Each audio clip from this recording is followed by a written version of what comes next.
इस लेक्चर में हम डिस्कस करेंगे एरर्स। एरर्स कितने टाइप के होते हैं। Error, unexpected output is known as error. कोई भी ऐसा आउटपुट आता है जो हम नहीं चाहते तो उसको आप एरर कहते हैं। For the successful execution of the program it is necessary to remove all types of error. ये आपके पास ज़रूरी होता है कि एक अच्छा प्रोग्रामर बनने के लिए और अच्छा प्रोग्राम रन करने के लिए कि एरर को आप रिमूव करें। एरर को हम समटाइम डीबग भी कहते हैं, और डीबगिंग एक जनरल वर्ड है प्रोग्रामिंग की लैंग्वेज में कि आप जो एरर आया उसको रिमूव करो। Removal of error is known as debugging. Error को प्रोग्राम में से निकाल देना, इसको डीबगिंग कहते हैं। टाइप्स ऑफ एरर की बात करते हैं। Syntax error, run time error, logical error. सबसे पहले सिंटैक्स एरर को अगर देखें तो इसका रीज़न क्या है? Due to the violation of one और मोर ग्रामेटिकल रूल। कोई भी आपने ग्रामेटिकल रूल वायलेट कर दिया है तो आपके पास सिंटैक्स एरर आ सकता है। डिटेक्टर कौन है इसका? इसको डिटेक्ट करने वाला कंपाइलर है। कंपाइलर है, इंटरप्रेटर, लैंग्वेज ट्रांसलेटर जो है वो इसको ईजिली डिटेक्ट कर लेता है। These error are easy to locate. इसकी लोकेशन भी वो बता देता है, कंपाइलर जो है स्पेसिफाई कर देता है उसकी लोकेशन, एंड देन फिर आप उसको जो है वो हटा देते हैं। आउटकम क्या है? The program having syntax error can not be compiled और ट्रांसलेट। जो भी ऐसा प्रोग्राम होता है जिसके अंदर एरर होता है वो कंपाइल नहीं होता।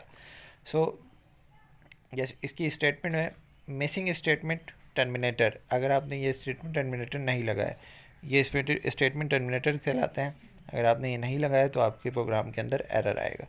अब हम आ जाते हैं रन टाइम एरर को डिस्कस करते हैं। इसका रीज़न क्या है? Performing illegal operation. आपने कोई भी परफॉर्म कर लिया, इसको कौन डिटेक्ट करेगा? तो इसको भी कंपाइलर वगैरह डिटेक्ट कर देंगे। Computer detects these error at the time of the running of the program. जब आप प्रोग्राम रन करेंगे तो वही। अच्छा, आउटपुट क्या है? आउटपुट में रनिंग प्रोग्राम इज स्टॉप और क्रश हो जाएगा, और आपको ये मैसेज मिलेगा कि स्क्रीन के ऊपर कि यहाँ पे एरर है। फिर आप एरर को रिमूव करेंगे तो आपके पास फाइनली जो है वो ये प्रोग्राम सही से रन होगा, एग्जीक्यूट होगा। एग्जाम्पल क्या है? ऐसा ऐसा एरर कौन सा हो सकता है कि आपने किसी नंबर को ज़ीरो से डिवाइड कर दिया।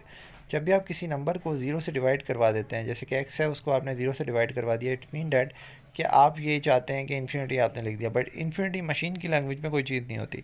सो ये एक एरर हो जाएगा। अगर आपने ज़ीरो भी कहीं पे लिख दिया है तो ये भी एक एरर है जो कि अनडिफाइन है। ठीक है, अनडिफाइन है। So accessing memory data is not available.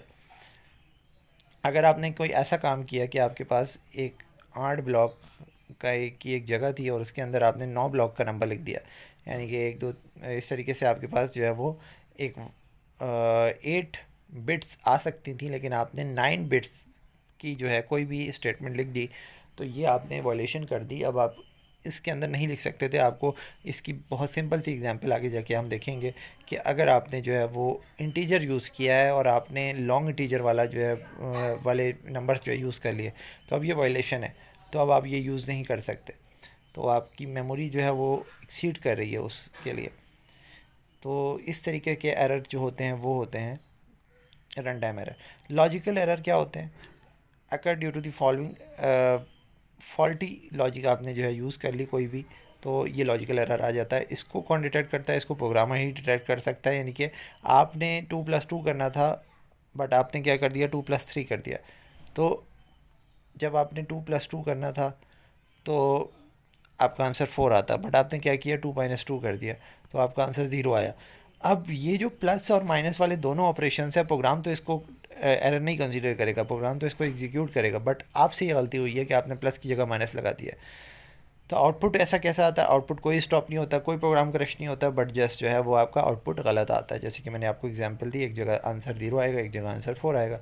इसी तरीके से A - B करना था, आपने A+B कर दिया, तो ये आपके पास एक लॉजिकल आपने का एरर है कि आपने लॉजिक्स जो है वो गलत यूज़ किए हैं। सो आई होप आपको ये सारी चीज़ें समझ आई होंगी। Thanks for watching. इसके साथ एक छोटी सी चीज़ है कि प्रोग्रामिंग लैंग्वेजेस की लिस्ट, तो यहाँ पे कुछ प्रोग्रामिंग लैंग्वेजेस लिखी हुई हैं। जावा, सी है, C++ है, C# है, ऑब्जेक्ट सी है, PHP है, पाइथन है, रूबी है, जावा है और SQL है। सो प्रोग्रामिंग लैंग्वेजेस के बारे में अगर आपसे कोई नेम्स पूछे तो ये इतने सारे आप नेम लिख सकते हैं, और इसके अलावा भी और भी बहुत सारी लैंग्वेजेस होती हैं जो आपको इंटरनेट से बहुत इजीली मिल जाएंगी। नेक्स्ट हम डिस्कस करेंगे basic structure of C language.